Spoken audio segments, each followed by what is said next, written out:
You're watching News 3, the Southern Illinois news leader. Live from WSIL TV in high definition. News 3 starts right now.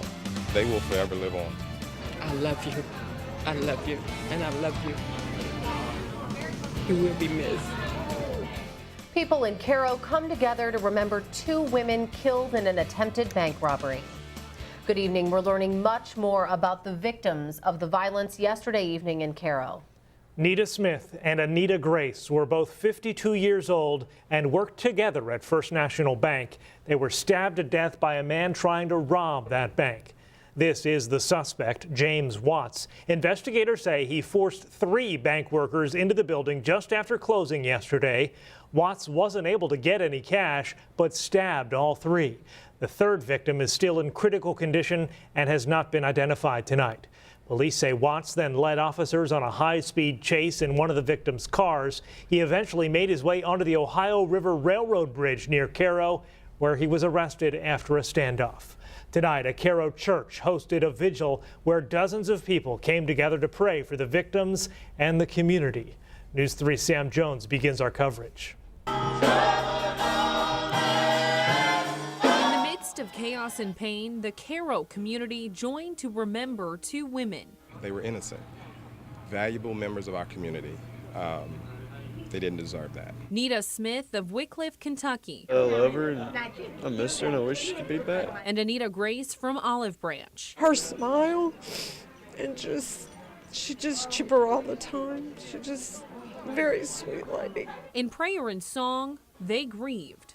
2 lives cut short by violence. I'm hurt and I hate that somebody like that man would take somebody away from this community like that. Friends and family trying to make sense of the tragedy. Pastor Jimmy Ellis said Thursday's murders took away any innocence left in Cairo. Our community has an unfair reputation, but the core of our community, we're a very tight-knit community. Despite the town's reputation, he maintains they're one of family, united in love. We'll continue to love each other. Symbolized by the flicker of hope and the lighting of every candle. We all caring town, very caring. When one hurt, we all hurt. And right now we all are hurting. After everybody else is gone, we're still left with these memories. We're still left with the challenges. Trying to overcome the pain and feelings of hopelessness. Just thinking if she was scared, wishing that I could have been there to help her. Together, they let the tears flow, held each other tight, praying for the 23-year-old who's still fighting for her life.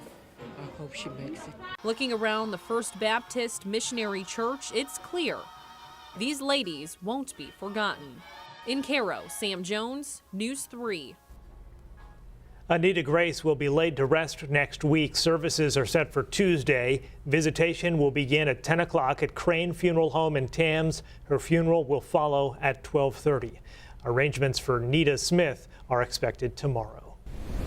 Now to the investigation of the suspect's background. James Watts was not out of prison long before his arrest last night. He's now being held in Marion. News 3's Stephanie Tierpak takes a closer look at his past. A Cairo man with a long history of crime and a short time out of prison is once again in trouble and tied to a deadly robbery. Court and Department of Corrections records for 29-year-old James Watts show charges that date back more than a decade in both Missouri and Illinois. He was convicted of 2 counts of felony forgery in Cape Girardeau County in 2005.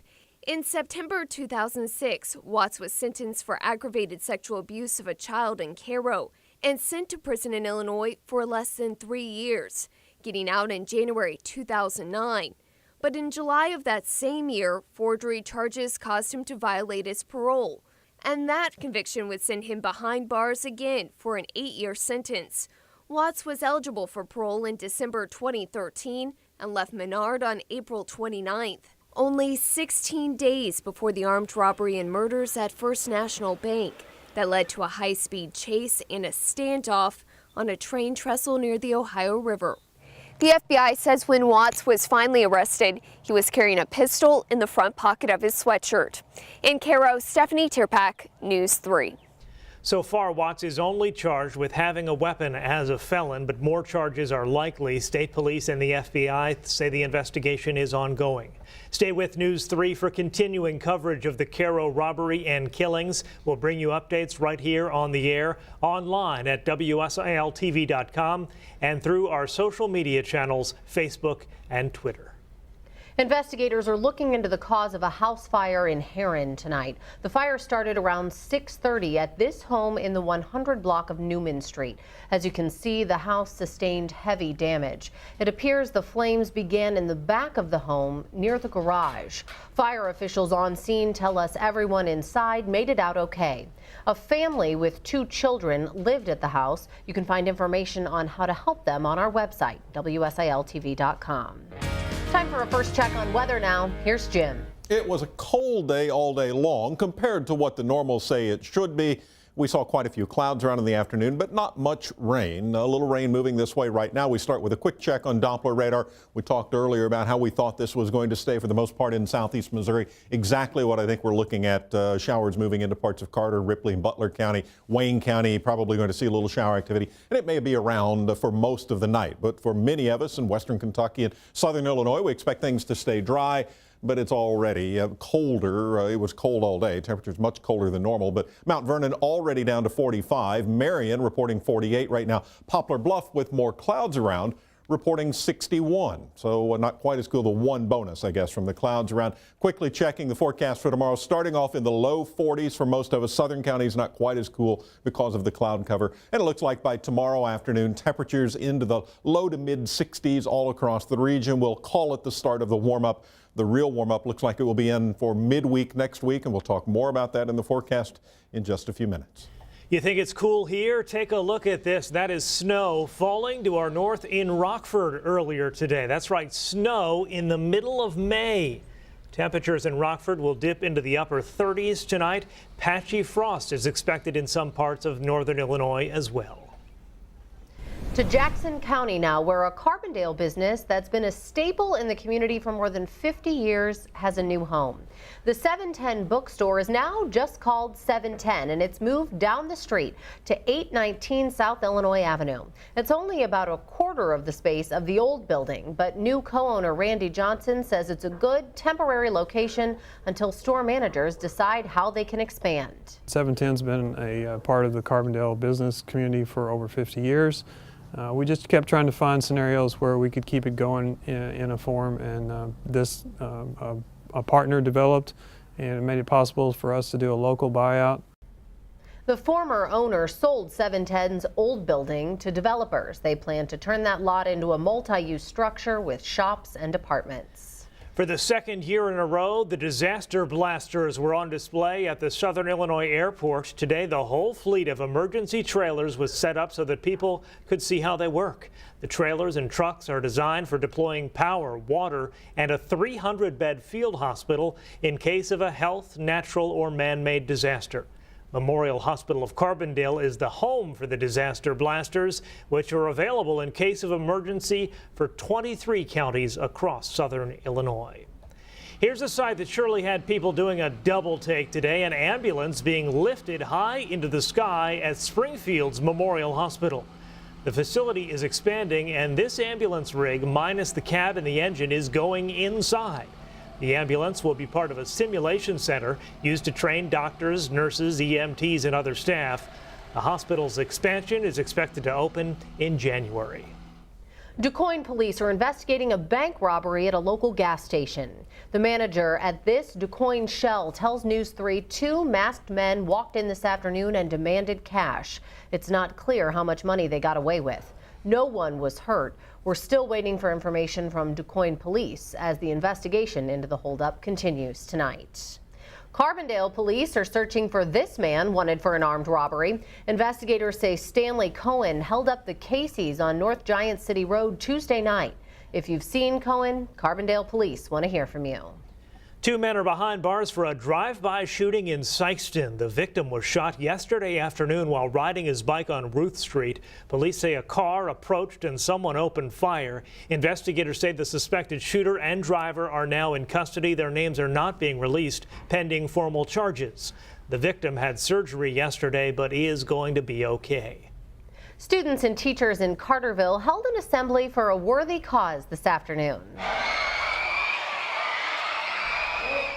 A flash mob of teachers walked into the gym at the intermediate school with some students joining in. It's part of Spirit Giving Week, raising money for the Heron House of Hope Soup Kitchen. Throughout the week, the school has collected more than $3,000, and the winning class got to pie their teacher in the face. It gives an incredible feeling to know that you have a sense of responsibility. I think it's just amazing that the kids took so much pride in helping an organization that was in need. I assure you, very beneficial. It's a hot meal that we feed in the community every single day. 6th graders from Carterville Intermediate will volunteer next week at the Heron House of Hope. Coming up at 10, authorities arrest a man in connection with one of the wildfires burning out west. And will medical marijuana become a new cash crop for Illinois farmers? You're watching News 3. For breaking news and weather anytime, News 3 is always on at WSILTV.com, on your mobile device and social media. Authorities now say arson played a part in at least one of the wildfires burning near San Diego. They arrested a man today for adding brush to a blaze that started Wednesday. It's one of 10 fires that have torn through the area and forced thousands of people from their homes. But crews are starting to get the upper hand tonight. ABC's Devin Dwyer has the latest. Today, U.S. Marines fighting fire at home. 3 massive wildfires exploding on Camp Pendleton near San Diego. The general on the base evacuating all non-essential personnel. Elsewhere, firefighters were making progress, Engine 31, we need more pressure. containing most of the blazes that have ravaged Southern California and terrorized residents. Oh my God! Oh my God! From the air today, huge fields of gray ash with pockets of green, houses saved amidst complete devastation. In Escondido, T.D. Walton counted his blessings as he toured his neighbor's burned-out house. The stuff here you see around here are remnants of 30 years worth of life of their family. I've never experienced anything like this. Dozens of homes have been destroyed or damaged by the fires, and at least one life was lost. Hundreds of people are still evacuated, some spending the night in shelters. Police have arrested 3 people accused of starting smaller wildfires in the area, but are still unsure whether they're behind a major blaze. Alberto Serrato is the Oceanside Police Department case. He's being charged with 451D, which is arson. Fire officials say at least one of this week's fires was started by accident at a construction project. The smoke from these fires is clouding the skies of Los Angeles 100 miles north of here. Residents hope clear, calm, cool weather the next few days will help with recovery efforts. Devin Dwyer, ABC News, Escondido, California. To weather, cool conditions for these guys enjoying the Carterville skate park, but clearing skies. And looks like a warm-up is on the way with more sunshine as well. Jim's forecast next. Squirrel.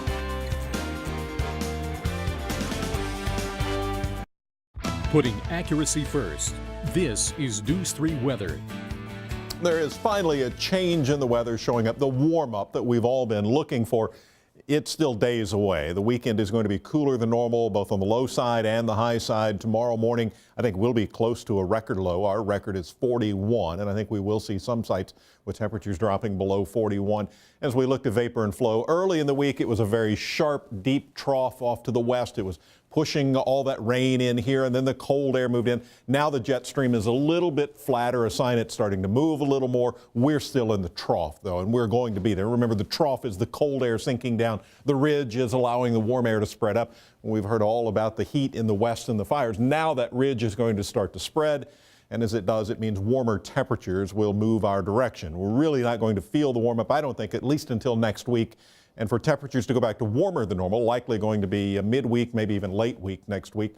Right now, looking around the middle part of the country, 42 in Chicago, 44 in Indianapolis, St. Louis already down to 51. But Amarillo showing signs of the warm-up now, the current temperature at 69 degrees. We've seen the little bit of rain moving in on local radar, a little wider view, and you can see it is a large area of mostly light rain, and its movement should take most of it south of most of us, certainly south of southern Illinois, parts of southeast Missouri. Going to see some light showers tonight. Carter, Ripley, Butler County, maybe 1/10 of an inch, maybe 2/10 in some spots. Doesn't look like a real soaker, but most of us already pretty saturated. Temperatures today from 42 to 59, our range, so much cooler than normal. The normal high is 78 degrees, 2 100ths in our rain gauge for the day.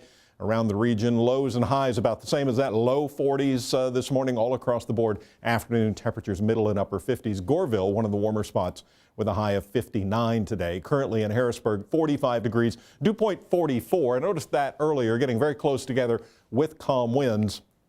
We could see a little bit of fog in some spots tonight as well, depending on how the cloud cover rolls in. Looking ahead on Skycast, 6 o'clock tomorrow morning, there's that chance of showers in the south, but maybe clear skies in our northernmost counties. So a real wide range of what you could see. If you're in between, right along the Ohio River, or maybe even just in the south 7 counties, it could be partly to mostly cloudy for a little while in the morning, then some clearing. But by afternoon, I think the fair weather clouds, like we saw today, all the cumulus clouds likely going to be back. Our model showing even a chance of a few isolated showers. I just don't think we're going to see much of that. But for later on tonight, that chance for showers in southeast Missouri continues. For the rest of us, it's clear to partly cloudy right now. Same sort of thing going on tomorrow morning. The showers south and then partly cloudy. The mostly cloudy in the afternoon really is just fair weather clouds. I think the chance of rain tomorrow afternoon very small. Can't rule it out, but I think for the most part just fair weather clouds around. And as we look through the next 5 days, things sort of bouncing around. You'll see a mostly sunny and then a mostly cloudy mixed in there. Variable cloudiness. I really don't like the forecast, but I think it fits pretty well because clouds are going to be moving in and moving out. Times it's clear, times it's cloudy. But it's a warming trend all the way through. Every afternoon getting warmer, every morning getting warmer after tomorrow morning. We talked about the chance of frost up north. I think we could see a little bit of that light frost in the low-lying areas along I-64, just north of I-64 tonight. And Sunday morning 43. By the time we get to Wednesday, though, 65 to 85 with lots of humidity around just from what's left over in the ground. Don't feel like summer again. But no more rain for now either. Chances are very small from here on. Now, southeast Missouri showers tonight. Rest of us pretty dry. All right. Be nice to dry out. Yeah. Jim, thanks. Thanks, Jim. Farmers across Illinois are no stranger to livestock, corn, and soybeans, but some of those traditional farmers hope marijuana will be their next big cash crop now that the state is legalizing pot for medical purposes. Shane Simmons has the story. What's now a field of dirt. We farm around 1,700. Lies a field of dreams. It's been quite the little adventure, you know, it's just been exciting. Frank and Andy Houston are 6th-generation farmers in Roseville, Illinois. You're always busy. They harvest your traditional crops. Corn and soybeans, some hay, a few cattle. But now the two brothers are planning to grow a new cash crop. Yes, medical cannabis. Yeah, it's going to be right in through here. The building's going to be 150 by 70. It'll be 10,500 square feet. The idea began with brother Andy, who wanted to be a part of Illinois' new medical marijuana pilot program that went into effect in 2014. There hardly has been anything in my lifetime that you can get into on the ground floor, and that's exciting in that fact. The brothers partnered with Salveo Health and Wellness in Chicago. We've been putting a plan together. A plan that must follow the state's rigorous guidelines. They're very extensive, they're very thorough, they're very well put together. For example, the plants must be grown inside with controlled entrances and exits, 24-hour surveillance, and an alarm system, not to mention power supply for the building. Expensive. But the Houston brothers aren't strangers to adversity.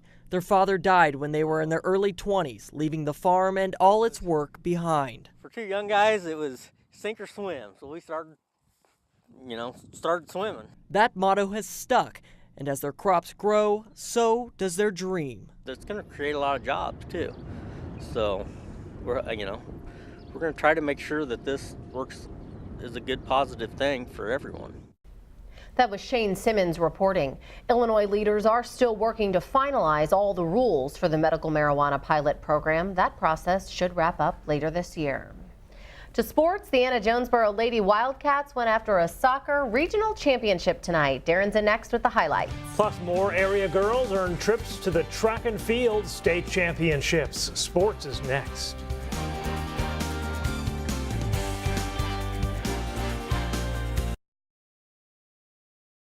This is News 3 Sports in HD.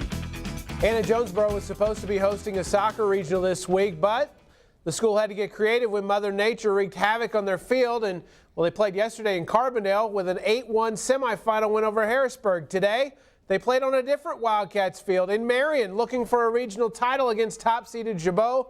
It was the Lady Hawks, though, that broke out on top 16 minutes in. Maddie O'Neill scored 1-0 Hawks. But AJ got a good look later in the first half. Ellie Bosler narrowly missed the equalizer, so it stayed 1-0 into the second half. Then Jabot took control. Monica Schuler with the rebound just beats Chelsea Rainier on the putback for a 2-0 lead. And the Lady Hawks scored 3 times in a 90-second span. O'Neill made it 4-0, 54 minutes in. She had the hat trick, and Jabot ends AJ's season 5-0, the final. The Carterville Track and Field Sectional taking place today. The host Lions enjoyed a big day on the track in the 4x100 relay, though. It was CZR able to pull away down the stretch for the win. The long-distance runners, well, they had a chance to showcase their talent in the 3200. Hamilton County's Leslie Drone taking first place. On to the 100-meter hurdles. Carterville's Miranda Meyer edges out CZR's Emily Burkett. Meyer wins the race in 12.68. Her sister, Maddie, dominated the sectional. She won first in the 100, the 200, the 400, and she also won the long jump. Quite a day for her. As for the team results, Carterville cruised to the victory over CZR. AJ was third. At Chester, the host Lady Yellow Jackets ran away with the team title, beating Althoff and Nashville. A total of 15 area individuals and 8 relays qualified for state. The 1A state meet starts Thursday in Charleston. SIU is hosting the Missouri Valley Conference Track and Field Championships this weekend. Only a handful of finals today in the field events, among them men's hammer, where Curtis Weidman fouled on his first 4 attempts, but he made his final throw count. Weidman finished third, narrowly missing out on second. Illinois State's Akil Mills won the hammer throw at 63.4 meters. Saluki decathlete Dean Jordan surprised the field on day 1. He currently sits in second after 5 events of the decathlon. And in the women's pole vault, freshman Katie Trupp finished second and junior Caitlin Harding 8th, the net 9 points for the Salukis. The women are currently in second behind Wichita State. The Saluki men are in 6th place after day 1. The baseball Salukis fell for a second straight night at Dallas Baptist, 6-5 the final tonight. The Miners open their season at Joliet. The Slammers hold on to win it 5-4. The final there. Now to the big show. The Cards open a weekend set with the Braves tonight at Busch. St. Louis trailed 1-0 in the second until Matt Adams off of B.J. Upton's glove. That scored Alan Craig. We were tied at 1. Tied at 2 in the 5th. Matt Holliday untied it with the flare to right. That would score Matt Carpenter. 3-2 Redbirds. 2 pitches later, Craig came through with the base hit. That scored Colton Wong. And the Cards go on to beat the Braves. Your final was 5-2. This afternoon, the Brewers beat the Cubs 4-3. And in the American League tonight, the White Sox lead the Astros 7-2 in the 8th inning. Okay, Darren, thank you. Sure. This week's Unsung Hero up next. A Saline County woman has spent more than 4 decades spreading the joy of reading. Now Brenda Funkhauser is retiring from her job as the director of the El Dorado Memorial Library. News 3's Ashley Smith introduces us to this week's Unsung Hero. Every day is a different day. Brenda Funkhauser started working at the El Dorado Memorial Library in the 1960s. At that time, the library was in this building on Jackson Street. My first big accomplishment down there was an outside book drop, and that was, I thought I had achieved a goal to get the outside book drop. It was an eagle, which is the school mascot for El Dorado. After outgrowing that location, Brenda helped make it possible for a new and larger building. Admittedly, that has been Brenda's biggest achievement in her tenure, but she says her favorite part of the job is helping people. Brenda's replacement will be Felicia Murray. She was born and raised in El Dorado, just like Brenda. Brenda has been a part of my life for many, many years, before I ever even worked there. But, she's been the librarian my whole life, and she has been such a helpful and generous person. Felicia has been working under Brenda for a year and is excited to take the reins. She will still have the guidance of other staff members like Miriam Richardson. Miriam began working with Brenda in 1977. She was so good at keeping track of what needed to be done that I think that's going to be hard to fill that shoes. But Felicia is going to be great. Felicia says she will miss working alongside Brenda and seeing a familiar face in the library. After 45 years, you're going to miss someone when they're not there every day. Brenda says she will still provide advice and guidance to Felicia for some time and will help the board too.